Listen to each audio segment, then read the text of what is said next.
तो गरीबदास साहिब जी भगवान की महिमा को अपने शब्दों बता रहे हैं, परमात्मा से प्राप्त होकर के उस ज्ञान को क्या बता रहे हैं कि यदि तुम अपनी डहर में बोओगे तो डहर में बीज बोया जा, 1 एकड़ में 50-60 मन गेहूं हो जाते हैं, और थलियां पे बोए तो 2 मन के भी मुश्किल से नहीं होंगे 1 एकड़ में, 2 मन 2.5 मन। तो कहने का भाव ये है परमात्मा का कि जिन देवी देवताओं को ब्रह्म और ब्रह्मा विष्णु महेश और अन्य तुम पूजाएं करते हो, ये तो समझो थलियों पर खेती बो रहे हो तुम। और परम अक्षर ब्रह्म की पूजा, पूर्ण परमात्मा कंप्लीट गॉड की पूजा करने से समझो तुमने अपनी डैर में बो दिया बीज, आप बहुत शीघ्र धनी हो जाओगे। ऊंची थलियां खेती बो ये भूल रहे नजरे नु, श्वेत छतर सिर मुकुट विराज देखत ना उस चेहरे नु, ये संसार समझदा नाही कहंदा श्याम दोपहरे नु। ओए होए अपनात्मा, इस काल के लोक में सुख नाम की चीज नहीं।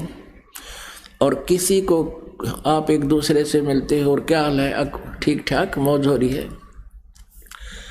अब कोई कोर्ट के अंदर कचहरियों में एक रिलेटिव आपस में मिल जाते हैं, तो कोर्ट में कौन जाते हैं? दोनों दुखी। और कोर्ट में कोई रिश्तेदारी में थोड़ा जा है, वो तो महादुखी जाएंगे और वहाँ फिर आपस में हैंडशेक करेंगे, और क्या हाल है, अब ठीक है, और ठीक है, मौज हो रही है। कोर्ट में मौज का कौन सा मेल? हमारी आदत हो रही है बस मौज कहने की, और मौज तो सपने में भी कोई नहीं। यहाँ पर कोर्ट में तो घी बंधी रहे हमारे आदमी की, पता नहीं क्या होगा, है कोई गवाह ना आ जा, कभी ऐसे ना हो जा। तो इस तरह की कहते हैं, वहाँ भी नौका मौज हो रही है। हॉस्पिटल में, मेडिकल में कोई मिलते हैं आपस में, मेडिकल में कौन जागा, दोनों दुखी, और वहाँ भी और ठीक हो, अक्सर तो मरण हो रहा है बहुत तकलीफ से, और ठीक है कहा, और ठीक है, और टट्टू ठीक है, एक का लड़का रो मरण हो रहा है, और ठीक है कहा, और ठीक है, और के ठीक रह गया यहाँ पर। तो यहाँ बताते हैं जैसे हम परमात्मा ने कहा ना कि कबीर ये माया अटपटी सब गट आनड़ी, और किस किस ने समझाऊं या कुआ भांग पड़ी। अब जैसे किसी ने शराब पी रखी हो, और पी के शराब दोपहर के समय जून के महीने में, जेठ के महीने में, ये हरियाणा, राजस्थान, पंजाब और उत्तर प्रदेश का स्थान हो, ये क्षेत्र में, और यहाँ पी के पड़ा दोपहर ने कहीं धूप में, पसीने आ रहे, बुरा हाल। और उसको कोई ये कह देना कि भाई उठ, आप यहाँ से उठो, चलो आपको वृक्ष की छाया में लिटा देता हूँ, वो क्या कहता है, छोड़ दे, मौज हो रही है, मौज हो रही है, पसीना पसीना हो रहा है, बिरान मट्टी हो रही है, मौज हो रही। तो आज हम इस झूठे सुख को, इस काल के लोक में जो सुख है, चाहे प्रधानमंत्री बना हुआ है, उसको इतनी भांग का नशा है, वो इस दुख को भी सुख मान बैठे है। ये संसार समझदा नहीं कहंदा श्याम दोपहरे नु, गरीब दास ये वक्त जात है रोवोगे इस पैरे नु, गरीब दास ये वक्त जात है रोवोगे इस पैरे नु। अब गरीबदास जी कह रहे हैं परमात्मा से ज्ञान प्राप्त होने के बाद, तत्व ज्ञान समझने के उपरांत, कि इस मानव शरीर के जीवन के समय को, पहरे को, इस समय को तुम ऊपर न मुँह करके रोया करोगे, भक्ति ठीक ना बनी तो कुत्ते बनकर। गरीबदास ये वक्त जात है रोगे इस पैरे नु।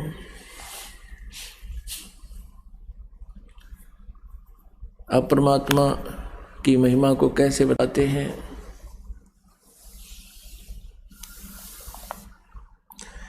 जैसे मोती ओस का ऐसी तेरी आवे, गरीब दास कर बंदगी ही बहुर न ऐसा दाव। मनुष्य जीवन ओए होए। पुण्यात्माओं, धन्य आपके माता पिता जिनसे जन्म हुआ। ये मनुष्य, ये समय, ये पीक टाइम, अब ये भक्ति का काल शुरू हो गया, भक्ति युग शुरू हो गया। और इस भक्ति के युग में आपका मनुष्य जन्म, मानव जन्म स्त्री या पुरुष का, ये ना जाने कई हजार युगों के बाद ये संयोग जुड़ा करते हैं। और इसमें भी चूक गए तो फिर कहते हैं गरीबदास ये वक्त जाते रोग इस पैरे नु। अब गरीबदास कर बंदगी बहुर नहीं ऐसा दाव, ये एक दाव लगा है, यानी कुछ समय का और समय, कुछ समय है ये आपके लिए, आपके पास सतयुग त्रेता द्वापर बीत गए, इस ज्ञान की किसी का छींट भी नहीं थी। और जिन महापुरुषों को परमात्मा मिले और उनको दर्शन करवाए, सतलोक सचखंड उस सनातन परम धाम में ले जा करके उनको गवाह बनाया अपना, उनकी फिर हमने मानी नहीं। उन महापुरुषों को भी हमने रिजेक्ट कर दिया कि ये झूठ बोलते हैं, इनको भगवान नहीं मिले, जिस कारण से हम काल के जाल में रह गए। अब परमात्मा ने आज दया बख्शी है हमारे ऊपर, क्योंकि हम शिक्षित हो गए। और शिक्षा का हमें एकमात्र लाभ है कि हम अपने सदग्रंथों को स्वयं देख लेते हैं। और अब हमें दृढ़ विश्वास होता जा रहा है कि हमने अब जो मार्ग मिला है भक्ति का वो सही मिला है। अब गरीबदास साहिब जी गांव छुडानी, जिला झज्जर, हरियाणा में जन्मे। जाट परिवार में, किसान परिवार में उनका जन्म था, धनखड़ गोत्र। जब वो 10 वर्ष के हो गए, उनके परिवार के यानी वो उनके माता पिता बहुत पशु रखा करते थे और 1400 एकड़ जमीन थी, बहुत बड़े रईस आदमी थे। स्वयं 10 वर्ष के थे, पाली गए हुए थे गवाले, और वहाँ पर और भी उनके सहयोगी गवाले यानी पाली थे, कुछ नौकर पाली भी थे। तो वहाँ परमात्मा कबीर देव जी सतलोक से चल कर आए थे। सन 1518 में सह शरीर चले गए थे परमेश्वर मगर कस्बे थे, जो गोरखपुर एक शहर है जहाँ गीता प्रेस गोरखपुर से प्रसिद्ध है, उससे 25 किलोमीटर की दूरी पर एक मगर कस्बा है। पहले वो बस्ती जिला था, अब वो कबीर नगर जिला उसका नाम रख दिया है। उस कबीर जिला क्षेत्र में एक मगर नाम का स्थान है जहाँ पर बिजली खां पठान उस समय नवाब था। काशी शहर का, बनारस का राजा था वीरदेव सिंह बघेल। दोनों कबीर जी के शिष्य हो गए थे, उनकी महिमा और उनके गुणों से परिचित होकर। उन दोनों के सामने और हजारों और उपस्थित लोगों के सामने, व्यक्तियों के सामने परमात्मा सहशरीर चले गए थे ऊपर आकाश में। उनके पास बाद उनके शरीर नहीं मिला था, शरीर के स्थान पर सुगंधित फूल मिले थे, आधे आधे लेकर के, एक सदर हिंदुओं ने, एक मुसलमानों ने, आधे फूल मुसलमानों ने, आधे हिंदुओं ने। तो वहाँ अलग अलग यादगार बना रखी हैं, ये प्रमाणित करने के लिए यहाँ ऐसी घटना घटी थी।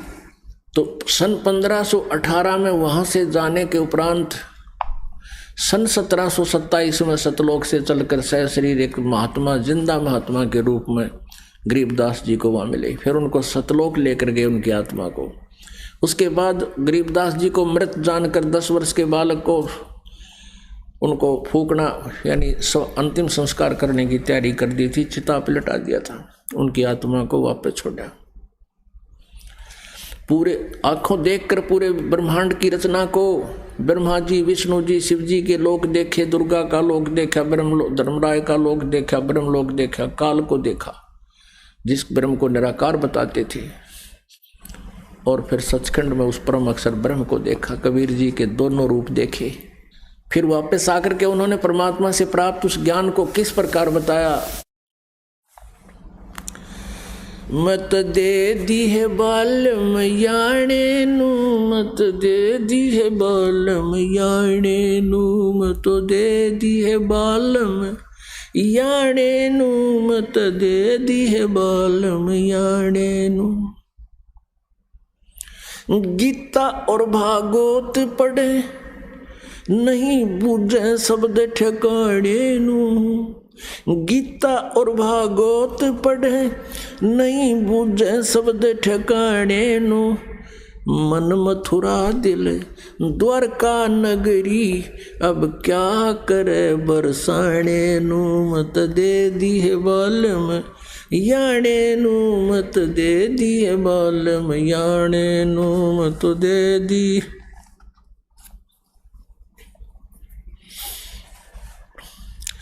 मत दे दी है बालम याणे नू, मत दे दी है बालम याणे नू, मत दे दी।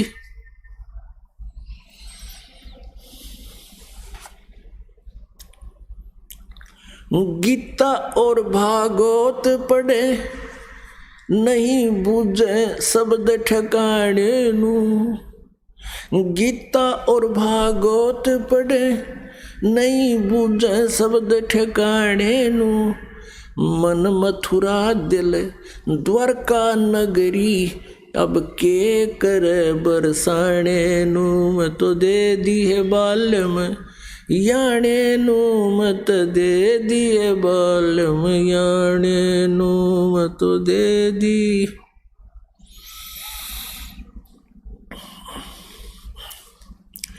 जब फुरमान धनी का आवे, कौन राखे घर जाने नू, जब फुरमान धनी का आवे, को राखे घर जाने नू।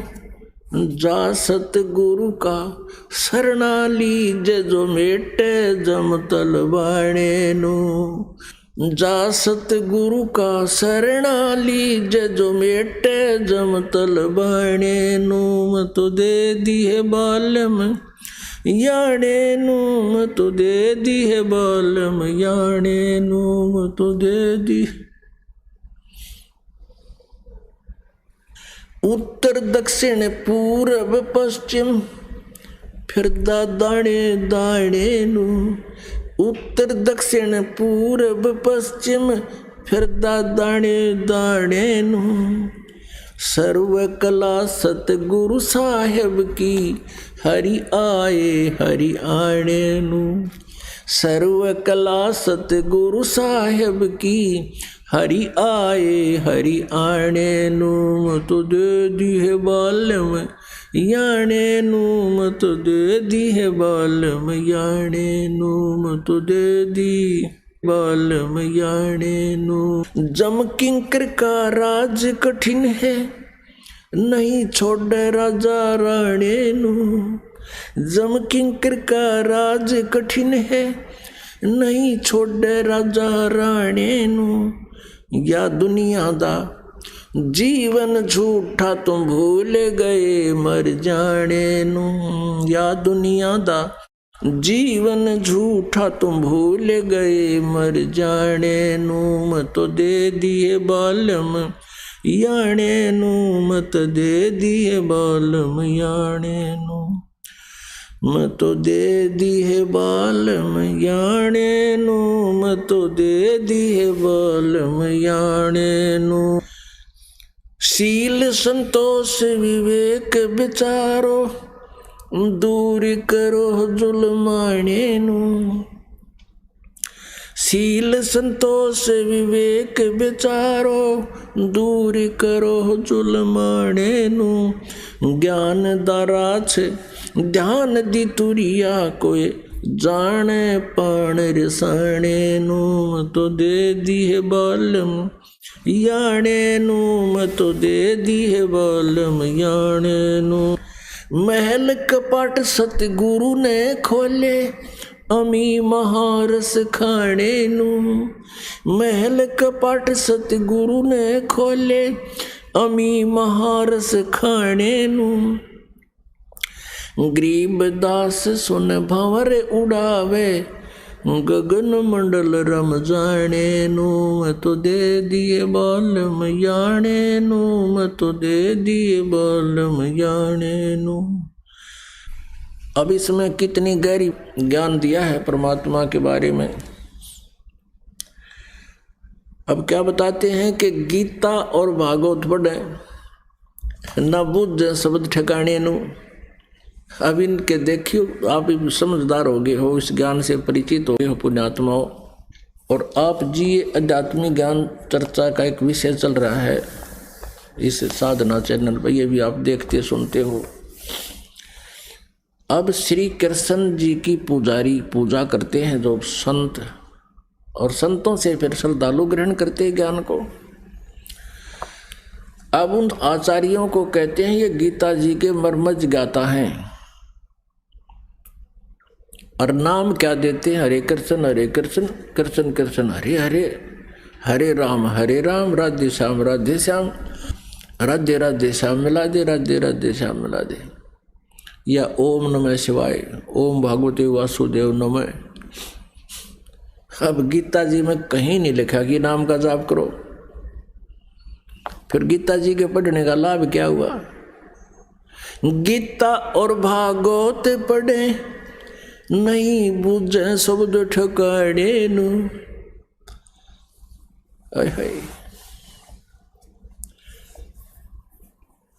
अब नहीं बुझे शब्द ठकाने नु, यानी जो सही मंत्र है उस पर विचार नहीं करते, उसको जानने की बूझने की कोशिश नहीं करते। गीता जी के अंदर कहीं पर भी किसी और देवी की या देवता की पूजा का विधान नहीं है। अब गीता ज्ञानदाता ब्रह्म है, श्री कृष्ण जी में बोल रहा है, अध्याय नंबर 8 के गीता जी में श्लोक नंबर 13 में कहता है मेरा एक ओम अक्षर है, नथिंग एल्स। ओम इति एकाक्षरम ब्रह्म व्यवहारण माम अनुसमरण यह प्रयाति तदंधेम सयाति ब्रह्माम गति। मुझ ब्रह्म का केवल एक ओम मंत्र है, एक अक्षर एक शब्द ओम है, नथिंग एल्स, और कुछ नहीं। ना हरे राम राधे श्याम राधे राधे श्याम राधे, ये मंत्र बिल्कुल नहीं। सारे शास्त्र विधि को त्याग का मनमाना आचरण है, जो गीता जी अध्याय नंबर 16 के श्लोक नंबर 23 के अनुसार व्यर्थ है। शास्त्र विधि को त्याग कर जो मनमाना आचरण करते हैं उनको ना गति होती है, ना सिद्धि प्राप्त होती है, ना कोई सुख होता है, अर्थात यूजलेस, व्यर्थ। पुण्यात्मा इस प्रकार सभी प्रेत बन गए। प्रेत बनने के बाद वो दुखी करने लगे, तो फिर इन्हीं गुरु लोगों ने, आचार्यों ने कहा कि इनके श्राद्ध निकाल दो, और वो भी अपने खाने का धंधा ढूंढ लिया। और फिर क्या उदाहरण देते हैं कि भगवान श्री राम जब वनवास में थे, सीता जी ने दशरथ का श्राद्ध किया था, और उसके सारे पूर्वज दिखाई दिए थे, वहाँ खड़े श्राद्ध खान आगे थे। अब वो भूत बन गए सारे, और भूत बनवा दिए तुमने, इन नकली गुरुआ ने। शास्त्र विधि का त्याग का मनमाना आचरण करवा कर भूत पुजवा कर भूता बनवा दिए। अब वो दिखेंगे खड़े और वो कितने स्वर्ग में जाएंगे। तो ऐसे यह सारी बात बिगाड़ रखी थी। अब क्या बताते हैं, गीता और भागवत पढ़े ना बुझे शब्द ठिकाने नु, मन मथुरा दिल द्वारका नगरी, और फिर के करे बरसाने नु। मन तो हमारा मथुरा हो गया और दिल हो गया द्वारका, फिर हम क्या करेंगे? बरसाने नु, अर्थात अब वही परमात्मा कहना चाह रहे हैं, भाई जो गुरु बचन पे डट गे रकट गे फंद 84 के, कट गे फंद 84 के, रकट गे फंद 84 के। वस्तु मिली ठोड़ की ठोड़, मिट गई मन पापी की दौड़। वस्तु मिली ठोड़ की ठोड़, मिट गई मन पापी की दौड़। भरम मिटे मथुरा काशी के, भरम मिटे मथुरा काशी के। भाई जो गुरु बचन पर डट गे रकट गे फंद 84 के। अब यहाँ वही परमात्मा कह रहे हैं, कि मन मथुरा दिल द्वारका नगरी, अब हम क्या करेंगे बरसाने नू, हमें तो जो वस्तु मिलनी थी वो मिल गई और घर बैठे इसकी साधना हो जाएगी। जब फुरमान धनी का आवे, अब को रख घर जाने नू। होय होय, कहते हैं जब यहाँ तुम्हारी आयु पूरी होगी, चाहे कोई 50 वर्ष का उसकी आयु पूरी होगी उस समय तो वो मरेगा, मृत्यु होगी। चाहे कोई 20 वर्ष का है, चाहे 30 वर्ष का, कोई 40 वर्ष का। अब क्या बताते हैं, जब फुरमान धनी का आया, को रखे घर जाने नू। और आगे तुरंत समाधान बता रहे हैं गरीबदास जी। जा सतगुरु का शरणा लीजे, जो मिटे जम तल बाणे नू। होय होय, कहते हैं ऐसे सतगुरु की शरण दे जो इस काल के तलबाने नू, यानी इसके सम्मन को कैंसल कर दे। वो कौन है? वो परम अक्षर ब्रह्म है, कबीर देव है, कबीर साहब है। अब पहले शब्द में आपने सुना था, ऊंची थलियां खेती बोए भूल रहे निज डेरे नू। अब यहाँ उसी का बताते हैं, उत्तर दक्षिण पूर्व पश्चिम ये फिरदा दाने दाने नू। मांगते फिरे हैं, जोड़ी ठाली के तक कटोरा ले लिया, संत होकर मांगते अंडे। और फिर क्या बताते हैं, सर्व कला सतगुरु साहेब की, हरि आए हरियाणे नू। ओए होए, कहते हैं भगवान तो हरियाणे में आए, हरि आए हरियाणे नू। भगवान आए हमारे पास। उस समय पुण्यात्मा सन 1727 में तो हरियाणे का नाम निशान भी नहीं था। और परमात्मा को ने पहले ये शब्द बोल दिए थे, गरीबदास साहब को बता दिया था कि ये हरियाणा क्षेत्र होगा। तो तभी गरीबदास जी ने कहा था हरि आए हरियाणे नू। अब सन 1966 में लगभग 250 वर्ष के बाद वो वचन सिद्ध हुए, पंजाब का विभाजन हुआ, हरियाणा प्रांत अलग बना। अब ये वाणी आज हमारा फिट हो रही है कि हरि आए हरियाणे नू। यदि ये हरियाणा ना बना होता तो हम इस शब्द को कैसे सुलझाते आपके लिए। कहाँ का जिक्र है, कहाँ आए थे हरियाणा में। एक श्रद्धालु कह रहा था जी, जब हमने अब वाणी सुनी आप पहले, हमने सोचा श्री कृष्ण जी आए थे कुरुक्षेत्र में। फिर कुरुक्षेत्र में श्री कृष्ण आए थे तो क्या करवाया उन्होंने, वो कोई लाभ देना आए थे न सोच ले। वैसे तो श्री कृष्ण जी का रोल नहीं है महाभारत का युद्ध करवाने में, श्री कृष्ण का कोई रोल नहीं है। श्री कृष्ण जी के अंदर तो काल प्रवेश करके वो गीता वाला ज्ञान दिया और उसी ने युद्ध करवाया। श्री कृष्ण जी तो बहुत मना कर रहे थे, पहले भी शांति दूत बनकर गए थे, उनको मना रहे थे, नहीं माने थे। तुम्हारी दृष्टिकोण से यदि श्री कृष्ण जी वहाँ आए थे तो क्या करवाया, युद्ध करवाया, के भला कर दिया। अब परमात्मा आए थे हरियाणे नू, और ये अमृतवाणी तो तत्व ज्ञान गरीबदास जी के अंदर फीड कर दिया। उस ज्ञान से आज हमें परमात्मा की पहचान हुई। ये परमार्थ का काम कर गया भगवान। हरि आए हरियाणे नू, सर्व कला सतगुरु साहेब की, हरि आए हरियाणे नू। अपनात्माओं, प्रसंग चला था आज, आगे गए ना बावड़े रहते भी सब जाही, बिन साहेब की बंदगी कहीं ठोड़ ठिकाना नाही। उसी के उपलक्ष्य में क्या बताते हैं, मन तू चल रे सुख के सागर, जहां शब्द सिंधु रत्नाकर है। कोटि जन्म तन भर मत होगे, कुछ ना हाथ लगा रे, कुकर सुकर खरवया बोरे, कौआ हंस बुगारे। कोटि जन्म तू राजा की न्या, मिटी न मन की आशा, भिक्षुक ओके दर दर घूम लिया, मिला ना निर्गुण रासा। इंद्र कुबेर ईश की पदवी, ब्रह्मा वर्ण धर्म राया, विष्णुनाथ के पुर को जाके तू फिर भी उल्टा आया। असंग जन्म तन मर्त्या होगे, जीवित क्यों न मरे रे, द्वादश मध्य महल मठ बोरे, बहुर न दे धरे रे। दोजक भ्रष्ट सभी ते देखे राजपाट के रसिया, तीन लोक से तरपत नाही ये मन भोगी खसिया।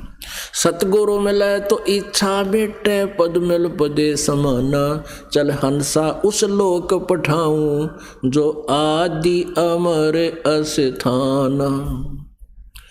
चार मुक्ति जहाँ चंपी करती माया होरी दासी, दास गरीब अभय पद पर से वो मिले राम अविनाशी।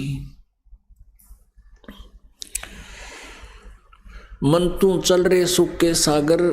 अब सुख सागर किसे कहते हैं?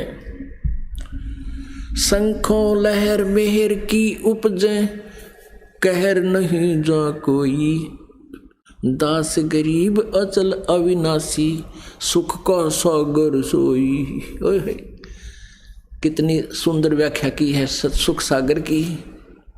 गीता जी अध्याय नंबर 18 के श्लोक नंबर 62 में कहा कि अर्जुन तू सर्वभाव से उस परमेश्वर की शरण में जा, उसकी कृपा से तू परम शांति और सनातन परम धाम को प्राप्त होगा। गीता ज्ञानदाता किसी अन्य परमेश्वर की शरण में जाने को कह रहा है। उसकी शरण ग्रहण करने से, उसकी शरण कैसे ग्रहण होगी? गीता जी अध्याय नंबर 4 के श्लोक नंबर 34 में कहा कि तत्वदर्शी संतों से वो तत्व ज्ञान समझ, जो अध्याय नंबर 4 के श्लोक नंबर 32 में गीता जी में कहा कि सच्चिदानंद घन ब्रह्म की वाणी में, उसके मुखारविंद से उच्चारित वाणी कबीर वाणी में लिखा हुआ है। और वो तत्वदर्शी संत उस परमेश्वर की वाणी से परिचित होता है और फिर वो बताएगा, वो ज्ञान बताएगा, तत्व ज्ञान। फिर उसके आधार से भक्ति करने से वो 3 मंत्र का नाम देता है। ओम तत्सत। ओम सरपुरुष का है, तत् और सत ये सांकेतिक कोड वर्ड है, ये दास बता सकता है और किसी के पास ये मंत्र नहीं है। और कोई दास से प्राप्त करके अपने आप को मनमुखी गुरु बनकर किसी को दान करने लग गया तो वो सबसे बड़ा शत्रु है आप जी का और परमात्मा का भी। वो नकली पासपोर्ट बना रहा है। तो यहाँ क्या बताते हैं? ओम और तत् और सत ये सांकेतिक है। इन तीनों मंत्रों के जाप से परमात्मा वो सच्चिदानंद घन ब्रह्म प्राप्त होगा। तो कहा कि उस परमेश्वर की शरण में जा जिसकी कृपा से तू परम शांति को यानी सुख सागर को, परम सुख को प्राप्त होगा और सनातन परम धाम को, सतलोक को प्राप्त होगा। अब वो सतलोक, सनातन परम धाम, शाश्वतम स्थानम, जो सदा रहने वाला स्थान है, वो स्थान सचखंड है, सतलोक है। अब उसके बारे में बता रहे हैं कि वो सनातन परम धाम कैसा है, वो सतलोक सुख सागर। शंखों लहर मेहर की उपजे, कहर नहीं जा कोई, दास गरीब अचल अविनाशी, सुख का सागर सोई। अपनात्मा आपने वो स्थान देखा नहीं, सुना नहीं कभी, और इन किसी पंथों से सुना है। जैसे राधा स्वामी वाले भी डंडोरा पीटते हैं सचखंड सतलोक का, उनको कह का पता नहीं सतलोक और सचखंड के बारे में। और उसी से एक पंथ निकला, धन धन सतगुरु सच्चा सौदा, उस राधा स्वामी से पंथ निकला, जय गुरुदेव। ये सारे डले ढोरे हैं। अब वो बताते हैं कि सतलोक में परमात्मा नहीं है, प्रकाश ही प्रकाश है। और यहाँ से जो मुक्त होगी आत्मा, उनकी साधना के द्वारा 5 नामों से, पहले तो 5 नाम हैं काल के मुक्त की, तो उसमें सोचना भी नहीं चाहिए। और फिर उनकी सोच से वो बताते हैं राधा स्वामी वाले कि आत्मा सचखंड में, जो परमात्मा निराकार में ऐसे मिल जाती है जैसे बूंद समुद्र में।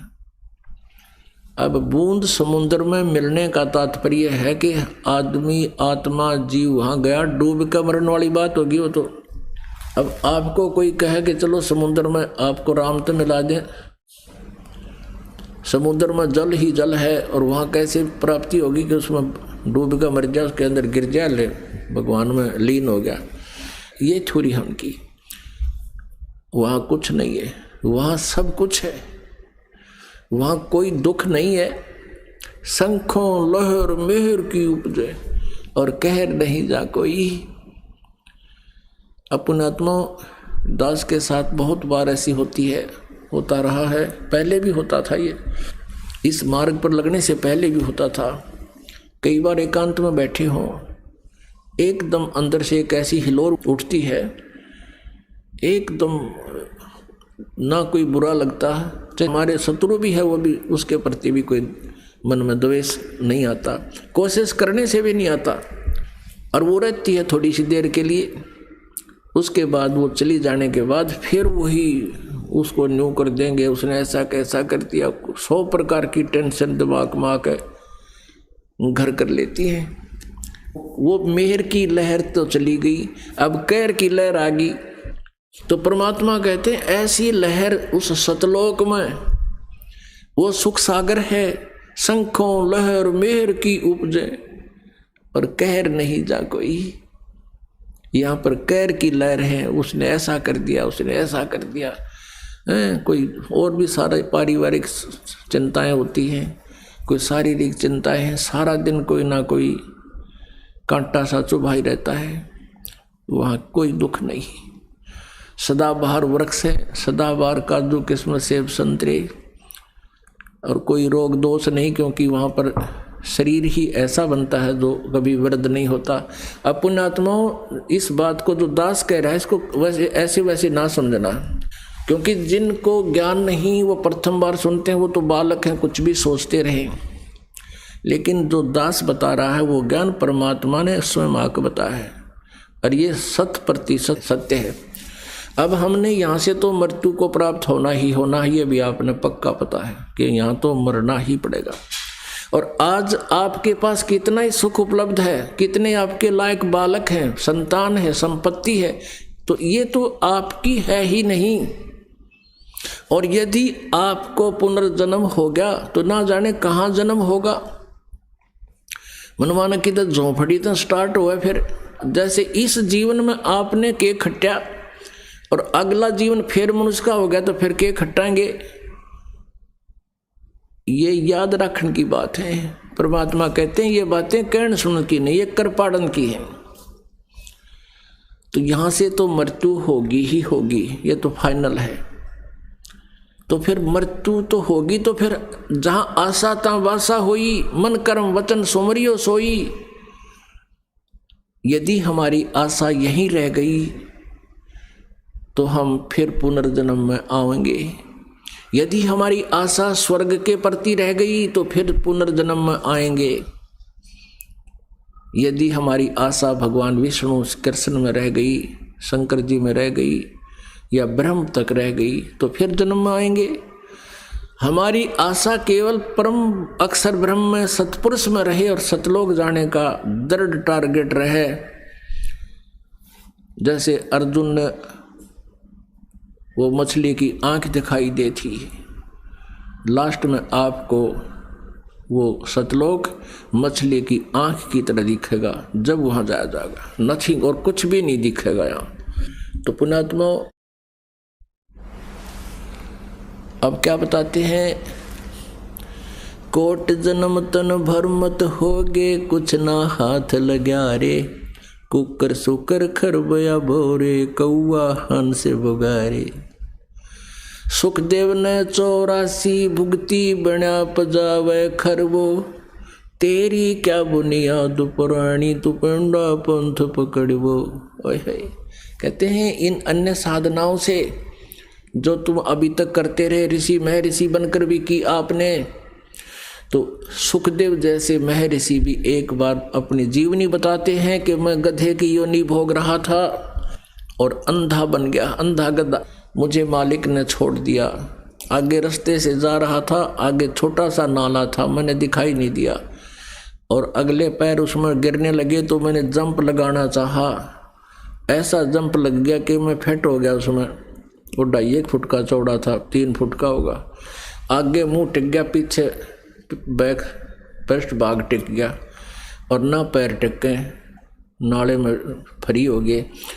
अब इक्का दुक्का व्यक्ति जाओ था वहाँ रास्ते से, मेरे ऊपर पैर रखे और पार हो जाए, मेरी पुली बना दी, निकाला नहीं मेरे को। अब 10-15 दिन भूखा प्यासा मरा, मृत्यु को प्राप्त हुआ। और पहले कुम्हार के पजावे पे वो ईंटें ढोया करता था। तो क्या बताते हैं, सुखदेव ने 84 भुगती बण्या पजावे खरवो, तेरी क्या बुनियाद पुरानी पेंडा पंथ पकड़वो। ओए होए, कहते आपकी क्या औकात वैसे रहे, मैं ऋषियों की वीरान में कर दी इस काल ने इस साधना से, अब तू पेंडा पंथ पकड़वो। पेंडा माने रास्ता, वे ऑफ वर्शिप, पूजा की वो मार्ग पकड़ जिससे तेरा छुटकारा हो, जन्म मृत्यु सदा के लिए समाप्त हो जावे। अन्यथा कोट जन्म तन भर मत होगे, कुछ ना हाथ लगा रे, कुकर सुकर कुत्ता गधा, सुअर खर गधा और कौआ हंस बुगारे। कोटि जन्म तू राजा की न्या मिटी न मन की आशा, भिक्षुक ओके दर दर घूम लिया मिला न निर्गुण रासा। जैसे आदरणीय नानक साहिब जी के पिछले जन्मों के बारे में एक ग्रंथ साहिब में लिखा है, परमात्मा की वाणी में, सच्चिदानंद घन ब्रह्म की वाणी में, कि सतयुग में यही पुण्यात्मा राजा अम्बरीश थे। बहुत पुण्यकर्मी प्राणी थे, भगवान की भक्ति करते थे, बहुत न्यायकारी थे, सारी जनता सुखी थी और इतनी अच्छी भक्ति करते थे ब्रह्मा विष्णु जी की। एक बार दुर्वासा ऋषि, जिसके सामने सब कांप्या करते थे, इतना सिद्ध पुरुष था, और अम्बरीश के दरबार में चला गया था। अम्बरीश जी को शिक्षा दी थी तू ऐसा कर दे, लेकिन अम्बरीश जी अपने गुरु जी के बताए मार्ग पर ही लगे रहे। विरोध क्रोध करके दुर्वासा ने सुदर्शन चक्र छोड़ दिया अम्बरीश राजा को मारने के लिए। अम्बरीश राजा को ना मार के उसी का सुदर्शन चक्र दुर्वासा को मारने के लिए उल्टा चल पड़ा, और दुर्वासा जी भागते फिरते रहे तीनों लोक में। विष्णु जी ने कहा कि वापस जाके अम्बरीश के पैर पकड़ दे ऋषि जी, तेरी जान बचेगी ना तो यू तेरा सिर कलम करेगा। वापस आके अम्बरीश के चरणों में सिर टेक दिया, मेरी जान बख्श दो महात्मा। राजा भी और भक्ति भी कर रहे थे, और वो भी इतनी सच्ची भक्ति करते थे।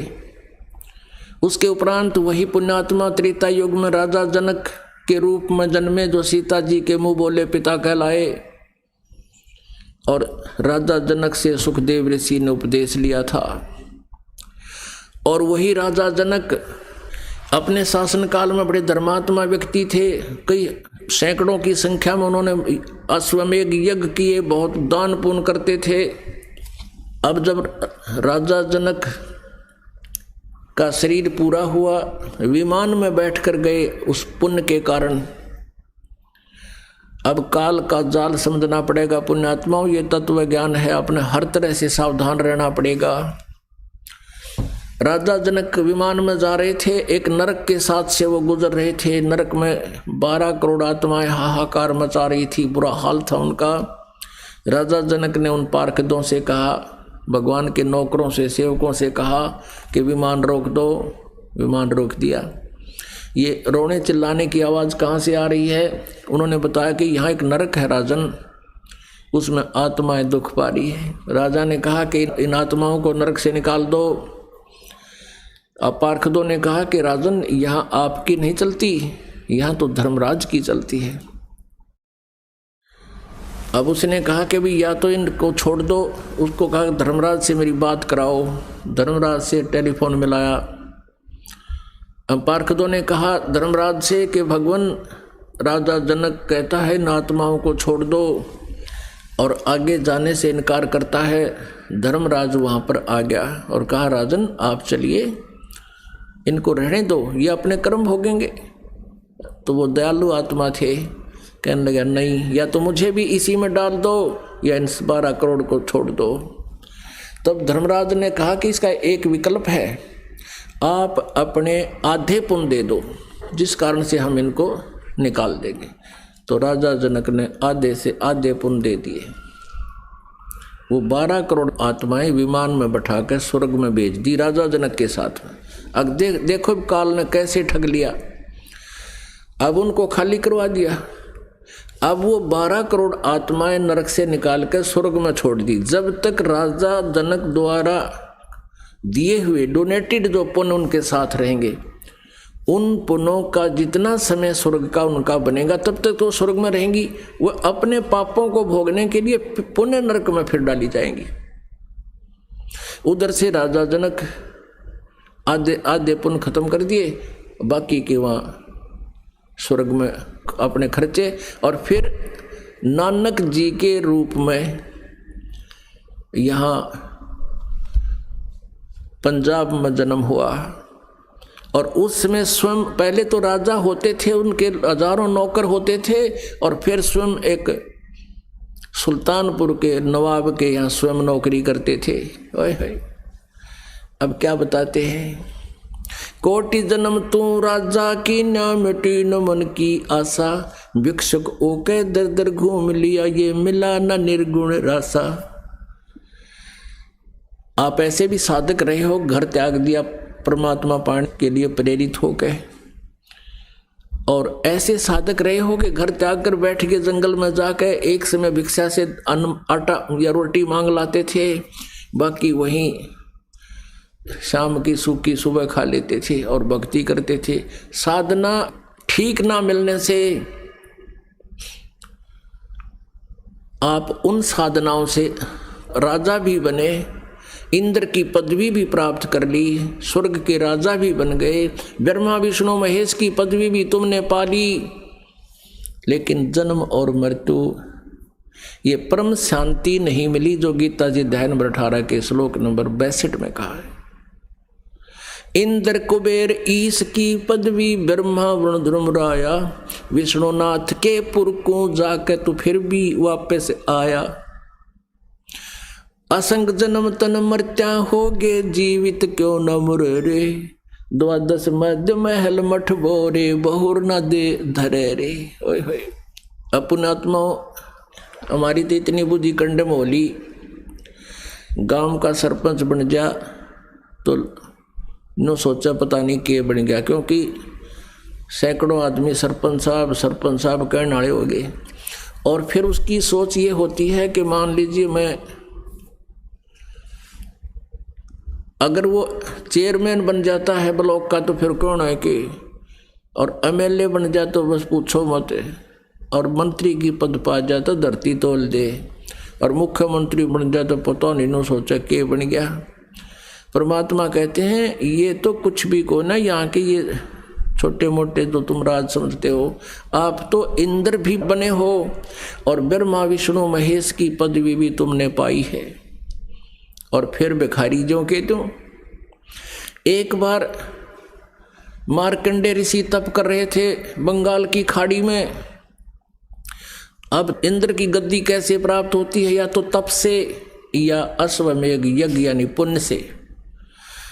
जो वर्तमान में इंद्र होता है उसको एक हिदायत होती है, इंस्ट्रक्शन होती है, उसके लिए एक कंडीशन होती है कि तेरे शासन काल में यदि कोई इंद्र की पदवी प्राप्त करने योग्य अनुष्ठान कर लेगा तो तेरी पदवी हटाकर, तुझे यहाँ से हटाकर उसको तेरे स्थान पर विराजमान कर दिया जाएगा। तो इंद्र को यह चिंता और सतावे सारा दिन, वो अपने अलकारे छोड़ देता है। यहाँ पूरी पृथ्वी पर गुप्त रूप में देव उनके नौकर घूमते हैं देवता। तो एक बार पता लगा कि बंगाल की खाड़ी में एक मार्कंडे नाम के ऋषि बहुत दिनों से साधना कर रहे हैं। वो तप खंड करवाने के लिए, उसके अनुष्ठान बिगड़वाने के लिए वो क्या करता है, उसको पता लग जाता है, वो अपनी वहाँ से औरतों को भेज देता है, अप्सराओं को भेज देता है।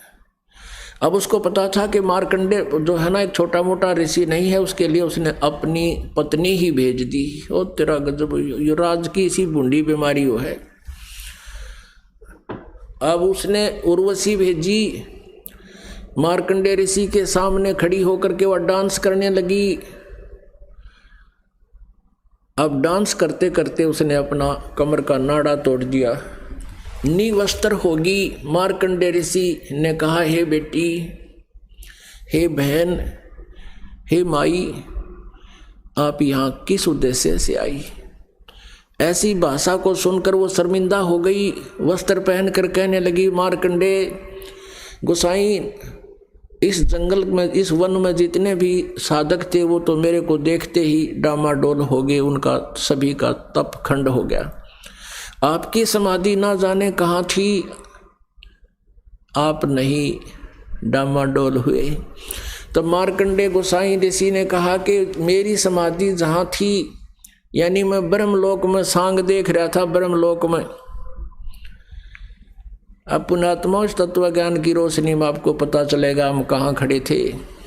अब जैसे कोई व्यक्ति कहता है मैं बैठ कर साधना करना चाहता हूँ, और कुछ ऋषि महर्षियों का प्रमाण भी देखते हैं कि 1000 वर्ष बैठा रहा, 100 वर्ष बैठा रहा। वो कैसे डरे डोया करते कि हमारे शरीर में चैनल लगे हुए, ये कमल है हमारे बैकबोन के अंदर की तरफ, मूल कमल, स्वाद कमल, नाभि कमल, हृदय कमल, कंठ कमल, त्रिकुटी कमल और सहस्रार कमल। ये चैनल समझ लो, ये शरीर एक टीवी समझो। अब जो भी चैनल आपने ऑन कर लिया उसमें चल रहा कार्यक्रम आप देख रहे हो। तो ऐसे वो ऋषि लोग हठ योग कर करके कोई चैनल उनका ऑन हो जाता, उस चैनल में प्रवेश कर जाते हैं। तो वो सहस्रार कमल चैनल में पहुंच गया। मार्कंडेय ऋषि ब्रह्मलोक में, यानी चैनल ऑन हो गया उसका, और ब्रह्मलोक में सांग देखा था। तभी बैठा जाने मन टेकन दे है। हठ योग जो करते हैं वो समाधिस्थ जो होते हैं ऊपर के नज़ारे देखते रहते हैं, और बैठने से भगवान के उद्देश्य से बैठा है वो तप बन जाता है, तप से राज बनता है, राज से फिर गधा बनता है। ये है इसका प्रतिफल। अब परमात्मा कहते हैं डिम्ब करें डूंगर चढ़े, अंतर जिनी झूल, जग जाने यू भक्ति करे बोए सूल बबूल। अब मार्कंडेय ऋषि कहने लगा मेरी समाधि, यानी मैं जहाँ सांग देख रहा था, नज़ारा देखूं था, ब्रह्मलोक में था, वो महास्वर्ग है। और वहाँ पर तेरे जैसी औरतें तो वहाँ नाचने वालों की बंदी थी, 7 नौकरानी, यानी वो इतनी सुंदर है तेरे से, तो तुझे क्या देखूं। तो उर्वशी कहने लगी ऋषिवर आप एक बार इंद्रलोक में चलो। तो वो कहने लगा मार्कंडेय के तेरे तो कोई और सुंदर हो उसको भेज। तब उसने बताया उर्वशी ने कि इंद्र की पटरानी यानी सबसे सुंदर औरत मैं ही हूँ इंद्रलोक में, स्वर्ग में। तो मार्कंडेय ने पूछा कि जब इंद्र मरेगा जब तू किसने करेगी। अब वो उर्वशी बोली मैं 14 इंद्र वरूंगी। अब कैसे है पुण्यात्मा, देखो कितनी अच्छी पुण्यात्मा है वो। इंद्र की पटरानी कहती है कि उस पुण्यात्मा ने कभी मानुष जीवन में इतने पुण्य किए कि वो कंटिन्यूस पटरानी पद पर बनी रहेगी स्वर्ग के राजगद्दी पर, और इंद्र मरते रहेंगे। इंद्र का शासन काल 72 चौकड़ी युग होता है, चतुर्युग। एक चतुर्युग कैसा बनता है, सतयुग, त्रेता, द्वापर, कलयुग। ऐसे 72 चतुर्युग बीत जाएंगे, वर्तमान इंद्र की मृत्यु हो जाएगी, शासन रहित हो जाएगा, वो गधे की योनि में जाएगा। और ब्रह्मा के एक दिन में 14 इंद्र अपना शासन काल पूरा कर जाते हैं। तो यहां उर्वशी कह रही है कि मैं 14 इंद्र वरूंगी। तो मार्कंडेय ने पूछा कि वो 14 भी मरेंगे जब क्या करेगी। उर्वशी ने कहा मैं तो गधी बनूंगी, और जितने इंद्र मैं वरूंगी वो सब गधे बनेंगे। अब मार्कंडेय कहने लगा फिर मुझे इसे गंदे लोग के लिए क्यों ले जावे थी, जहाँ का राजा गधा बने, रानी गधी बने। अब वो क्या कहती है मैं अपनी इज्जत रखने के लिए, यदि मैं हार के जाती हूँ तो इंद्रलोक में मुझे दुहागन करेंगे, व्यंग कसेंगे कि तू हार के आगी, मेरी बेइज्जती होएगी। मार्कंडेय ऋषि हंसन लाग गए, अरे 14 खत्म करेगी है तू, आज भी गधी और आगे गधी बन की तू आप पे कह रही, और फिर भी इज्जत की ठेकेदार नहीं बन रही है, थरा गजब हो। और फिर भी नो का मेरी इज्जत रह जाएगी, वहां चल पड़ो। अब पुण्यात्माओं इतने में उर्वशी तो चली गई, इंद्र आ गया। इंद्र ने कहा कि बंद नवाज इंद्र की गद्दी प्राप्त करो, तुम जीते हम हारे। मार्कंडेय ऋषि ने कहा कि अरे इंद्र तू क्या कह रहा है, मेरे लिए तो तेरा इंद्र का राज काग की बीट के समान है। अपुनात्माओं, ये ऋषि महर्षि ब्रह्मलोक से ऊपर नहीं जानते थे, और ब्रह्मलोक में गया हुआ प्राणी जो ओम नाम का जाप और ऐसे साधनाएं करता है वो एक महाकल्प तक वहाँ स्वर्ग में रह जाता है, फिर भी मृत्यु होती है, क्योंकि ब्रह्मलोक पर्यंत भी ये जन्म मृत्यु में आते हैं। गीता जी के अध्याय नंबर 8 के श्लोक नंबर 16 में प्रत्यक्ष लिखा है। तो इसीलिए परमात्मा कहते हैं गीता और भागवत पढ़े ना बूझ जाए शब्द ठिकाने नू। अब मार्कंडेय ऋषि ने ब्रह्मलोक सुप्रीम मान रखा था, इंद्र को सलाह देता है कि चल तू छोड़ दे इस इंद्र के राज्य को, तू गधा बनेगा, चल तुझे ब्रह्मलोक की साधना बता देता हूँ। अब इंद्र कहता है कि महाराज ईब तमन मौज मारन दो, फिर देखांगे। अब ताकल मारी जा रही सबकी झूठे सुख में। अब गधा बने पाचे फिर क्या देखेगा, फिर तो कुम्हार देखेगा कितना वजन रखना, कट पे मारेगा लठ तेरे कमर पे। तो क्या बताते हैं, इंद्र कुबेर ईश की पदवी ब्रह्मा वरुण धर्मराया, विष्णुनाथ के पुर को जाके तू फिर भी वापस आया। ओए होए, असंग जन्म तन मर्त्या होगे, जीवित क्यों न मरे रे, द्वादश मध्य महल मठ बोरे, बहुर न दे धरे रे। ओए होए, अभी तक हमने 10वें द्वार का पता लगा था, 10वां द्वार कहा करते थे। अब बता परमेश्वर ने कि वो तो 12वें द्वार में जाकर ठीक ठिकाना है और कहीं ठोर ठिकाना ना। जैसे 21 ब्रह्मांड को पार करते हैं, परब्रह्म यानी अक्षर पुरुष के लोक में प्रवेश करते हैं, वो 11वां द्वार है। और 10वां द्वार है एक ब्रह्मांड के अंदर से इस ब्रह्मांड को पार करते हैं, वो 10वां द्वार है। और इस ब्रह्मांड के बाद फिर 21 ब्रह्मांड हैं ये कुल मिला करके। इस अक्षर पुरुष के लोकों को पार करके फिर आगे सतलोक में प्रवेश करते हैं, जो भंवर गुफा है वो लास्ट वाली, वो 12वां द्वार है। यहाँ कहते हैं असंग जन्म तन मर्त्या होगे, और जीवित क्यों ना मरे रे। जैसे आज प्रसंग आया था कि सत्संग में आन की इच्छा बनी नहीं, और फिर वहाँ भैंस खरीदता फिरे गया, 7 दिन वहाँ डोलिए डले और कुछ काम आया ना। तो इसी प्रकार जब सत्संग में आने से मन पंजे गाड़े यानी नहीं आना चाहे तो इसको समझावे।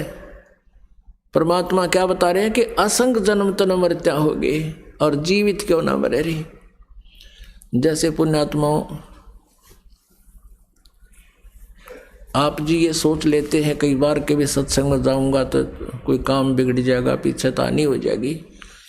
अब जैसे एक व्यक्ति नाइट सर्विस में गया था रात में, और सुबह उसने जल्दी आके और कोई काम करना था घर पे, कोई ऐसा विशेष कार्य था, और वो दुर्घटना में मृत्यु को प्राप्त हो गया। अब परमानेंटली गया यहाँ से। जिन आवश्यक कार्यों के लिए वो नाइट सर्विस में सफ़र कर रहा था रात्रि सेवा में, और सुबह वापस नहीं आ सके अपने घर पे। अब परमात्मा याद दिलाते हैं कि असंग जन्म तन मर्त्या होगे, जीवित क्यों ना मरे रे। जब आप यहाँ के लिए चलो तो नो सोच लो हम 3 दिन के लिए मर गए, मृत्यु होगी हमारी। अपन आत्माओं 3 दिन में कोई मान लीजिए हानि भी हो जाती है तो फिर जाकर ठीक कर लोगे, अरे या परमानेंट टिकट कट की जब के कर लेंगे। एक विचार करने की बात है कि किसी दिन ये परमानेंट मौत होगी जब के कर लोगे तुम। वैसे तो भगवान के लिए जो आते हैं उनके हानि नहीं हो सकती, ये गारंटीड बात है। दास की 100 बार आजमाई हुई बातें हैं। अगर इस दास के साथ बीती हुई कथाएं सुनाने लग जाता है 3 दिन का सत्संग और हो जा, जब जाकर हमारा पे विश्वास दृढ़ हुआ था सचमुच कबीर इज गॉड। ना कबीर जी कोई हमारी जाति के ना कोई खानदान में ना थे, कदे पहले देखे ना सुने। इस परमात्मा को गहराई से जाना और परखा, और जब डंडोरा पीटना शुरू किया इस दास ने, जो आज आपके समक्ष लाखों की संख्या में पुण्यात्माओं ने लाभ उठा लिया भगवान का। अब क्या बताते हैं, असंग जन्म तन मर्त्या होगे, जीवित क्यों न मरे रे। अब द्वादश मध्य महल मठ बोरे बहुर न दे धरेरी। कहते 12वें द्वार में है वो मठ, वो सनातन परम धाम, जहां जाने के बाद फिर लौटकर कभी संसार में नहीं आते, वो सुख सागर। और फिर क्या बताते हैं, वो साधना ना करने से दोजक बहिष्ट सभी ते देखे राजपाट के रसिया, 3 लोक से तरपत नाही ये मन भोगी खसिया। कहते हैं दोजक माने नरक और बहिष्ट माने स्वर्ग। कहते पाप और पुण्य के आधार से तने नरक और स्वर्ग बहुत बार देख लिए, हे राजपाट के रसिया। और फिर क्या बताते हैं, 3 लोक से तरपत नाही ये मन भोगी खसिया। अब जैसे कोई सरपंच बन जाता है, नो सोचा चेयरमैन बनूं, चेयरमैन बन जाता है, नो सोचा एमएलए बनूं, एमएलए बन जाता है, नो सोचा मंत्री बनूं, मंत्री बनने के बाद पूरी नो सोचा एक बार मुख्यमंत्री बनूं, जब पूरी 14 हाथ लागे। और मंत्री बनने के बाद ये सत्कर मान लेना, वो खुद जान सकते हैं जो उस पद पर बैठे, और भगवान ने पहले बता रखी है जो सच्ची होती है।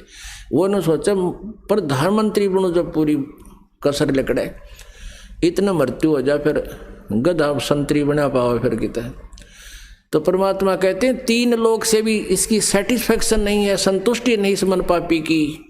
जो काम करने का था इस मनुष्य जीवन, तो वो तो छेड़ा भी को ना, स्टार्ट भी नहीं करने देता। ये दोजक बहिष्ट सभी ते देखे राजपाट के रसिया, 3 लोक से तरपत नाही ये मन भोगी खसिया।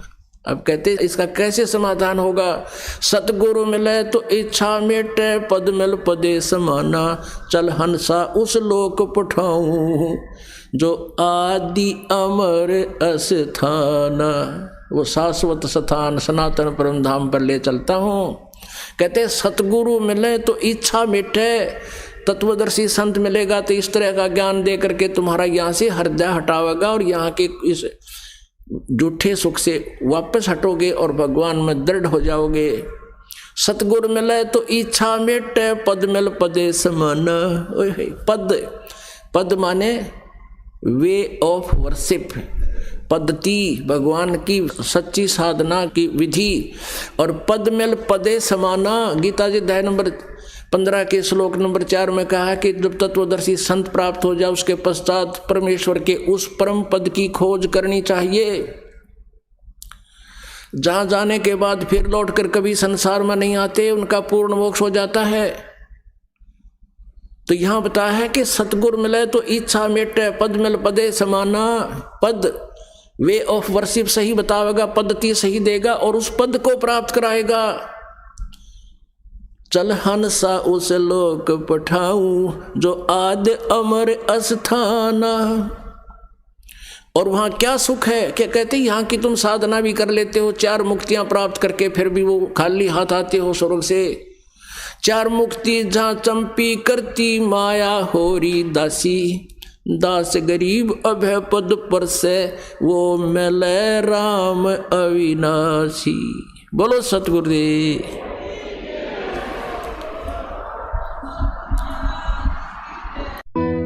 तो पुण्यात्माओं, आपका सौभाग्य है, आपको ये अनमोल वचन, अनमोल ज्ञान सुनने जोगा बनाया। पहले तो भगवान ने आपको विद्वान बनाया, शिक्षित किया और दास को इसका जानकार बनाया। आज आपके रूबरू ऐसा बना दूंगा जैसे पहली का कहता हुआ, अगर वेद गीता और पुराणों को आप याद रखोगे। बोलो सतगुरुदेव।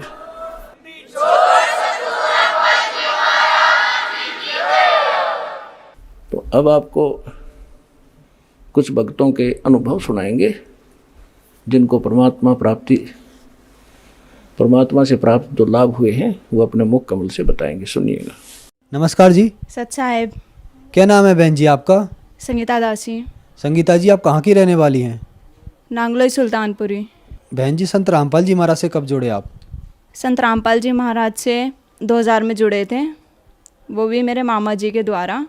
बहन जी, संत रामपाल जी महाराज से जुड़ने के बाद क्या आपको कोई लाभ भी प्राप्त हुए? जी हाँ, संत रामपाल जी महाराज से जुड़ने के बाद मुझे लाभ प्राप्त हुए, काफ़ी सारे लाभ प्राप्त हुए हैं। उसमें सबसे बड़ा लाभ था कि मालिक मुझे सतलोक घुमा के लाए थे। दोपहर का समय था, मैं सो रही थी, कबीर परमात्मा खुद आए थे, बोले कि चल बेटा तुझे सतलोक घुमा के लाता हूँ। उसके बाद फिर मैंने बोला ठीक है मालिक चलते हैं।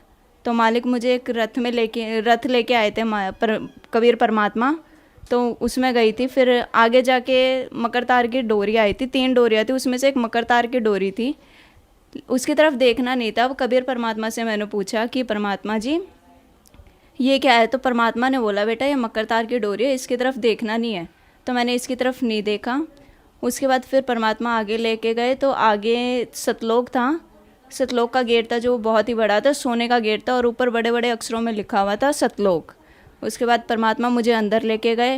वहाँ पे परमात्मा ने मुझे घुमाया, और वहाँ पे मेरे नाना नानी थे जो, उन्होंने भी संत रामपाल जी महाराज से नाम उपदेश ले रखा था, तो मैं उनसे भी वहाँ पे मिली।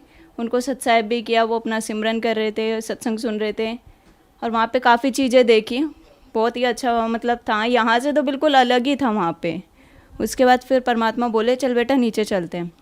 तो मैंने बोला परमात्मा मुझे ना भूख लग रही है। तो परमात्मा बोले क्या खाएगी बेटा? मैंने बोला परमात्मा मैं आम खाऊंगी। तो उसके बाद परमात्मा ने मुझे आम खिलाया, और परमात्मा ने बोला कि बेटा अब चल नीचे चलते हैं। उसके बाद फिर मैंने आम खाने के बाद बोला परमात्मा मैं नीचे नहीं जाऊंगी। परमात्मा बोले क्यों? मैं कहा परमात्मा मुझे यहीं रहना है, यहीं पे अच्छा लगता है, बस मुझे यहीं रहना है। तो परमात्मा बोले बेटा भक्ति करके तुझे नीचे जाना है, तभी तो तू सतलोक आ पाएगी, नहीं तो कैसे आएगी? मैंने कहा ठीक है परमात्मा। फिर परमात्मा ने बोला बेटा नीचे जाके ज्ञान प्रचार भी करना है, अपने सभी भाई बहनों को भी इस काल के लोग से निकलवाना है। मैंने कहा जी परमात्मा बिल्कुल। उसके बाद फिर परमात्मा मुझे नीचे छोड़ के गए।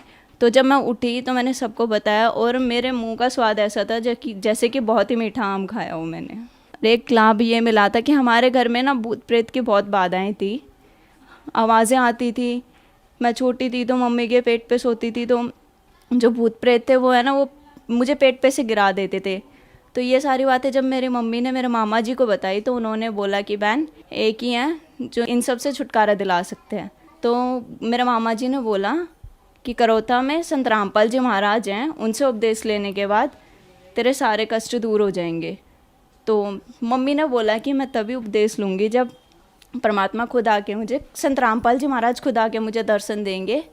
तो ये ऐसा ही हुआ। जिस दिन मम्मी ने ये बात बोली थी उसी दिन फिर संत रामपाल जी महाराज ने मम्मी को दर्शन दिया। उसके अगले ही दिन मम्मी संत रामपाल जी महाराज के पास पहुँच गई, और उस दिन से आज का दिन है, हमारे घर में कोई परेशानी नहीं आई है।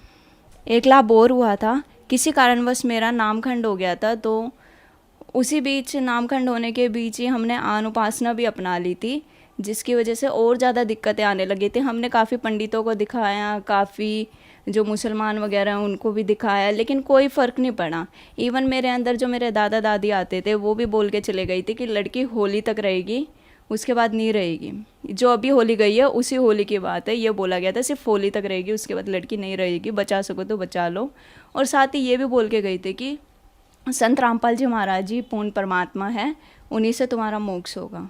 उसके बाद फिर भी हम अनुपासना अपनाते रहे, लेकिन फिर जब हमारे भक्त भाइयों को पता चला तो उन्होंने गुरुजी को प्रार्थना लगाई, हमारा नाम शुद्ध कराया।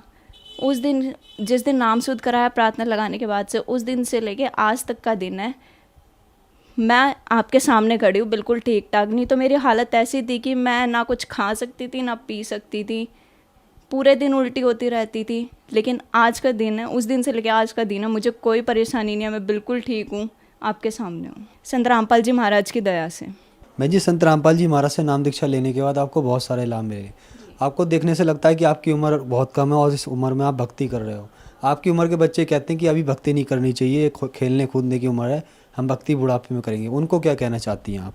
जी मैं उनको यही कहना चाहूँगी, अगर इस उम्र में खेलेंगे कूदेंगे, अगर भक्ति नहीं करेंगे, भक्ति साधना नहीं करेंगे, तो आगे जाके आप देखते होंगे कि काफ़ी बड़े बूढ़े हैं जिनको काफ़ी सारी परेशानियाँ, किसी को कानों से नहीं सुनता, या फिर कोई वैसे बीमार है, या फिर जो बच्चे हैं उनकी अच्छे से देखभाल नहीं करते। लेकिन वही अगर हम इस उम्र में रह के भक्ति करेंगे तो हमें आगे जाके बुढ़ापे में कोई परेशानी नहीं आएगी। आप देखते होंगे कि लोगों की अकाल मृत्यु हो जाती है, वो भी नहीं होगी, हमें पता भी नहीं चलेगा कि हमारी मृत्यु कैसे हो गई, वो आराम से हो जाएगी बिल्कुल। बहन जी संत रामपाल जी महाराज से नाम दीक्षा कैसे ली जा सकती है? साधना चैनल पर सत्संग आता है, उसके नीचे येलो कलर की पट्टी आती है, उसमें नंबर दिए होते हैं, उस पर आप व्हाट्सअप करके पूछ सकते हैं कि, या फिर कॉल करके या मैसेज करके आप पूछ सकते हैं कि हमारे आसपास का कोऑर्डिनेटर कौन है, कहाँ से हमें नामदान मिल सकता है। और आपको नामदान दीक्षा बिल्कुल निःशुल्क मिलेगी, यहाँ कोई पैसा नहीं, कुछ नहीं। धन्यवाद बहन जी। सत्साई।